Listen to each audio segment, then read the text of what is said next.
Отвъд предпазливостта. Отвъд разума. На границата между безумието и откровението. Глупака в картите Таро се движи в свят между времето и пространството. Но дали образът, който разпознаваме днес в картата Глупака, като символ на свобода, търсене и изследване на собствения път, винаги е бил възприеман по този начин? Предстои да разберем.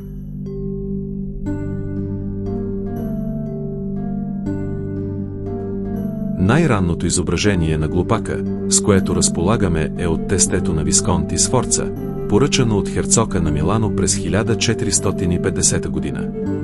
Някои изследователи на картите Таро намират голяма прилика в изображението на Глупака от картите на Висконти Сфорца с образа от алегорията на Столтиция, изрисувана от Джото през 1305 година. Фигурата е много характерна. Изглежда бедна, облечена в износени дрехи, което подсказва нисък социален статус и известна изолация от обществото. В средновековната иконография физическата деформация често служи като символ на вътрешен дефект, на душата или на разума. Връзката между двете изображения е една от най-силните отправни точки, които показват, че образът на Глупака в Таро не е измислен случайно. Джото подрежда добродетелите и пороците в двойки, поставени една срещу друга. Така всеки добродетел се оглежда в своята противоположност. Столтиция, глупост или липса на разум е поставена срещу пруденс, благоразумие. Така още в началото на своята история, Глупакът в Таро се оказва свързан с много по-стара традиция, със средновековната символика на пороците и добродетелите. Но не всички ранни образи на Глупака в Таро трябва да се тълкуват по един и същ начин.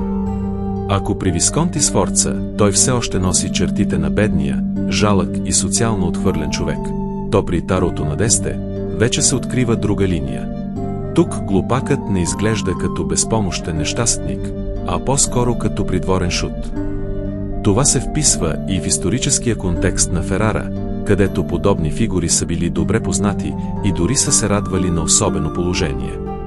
Така картата Глупакът започва да се отдалечава от образа на бедняка, социално отхвърленият човек или лудия, и започва да принадлежи на свят, в който смешното, провокативното и нарушаването на реда са част от позволената игра.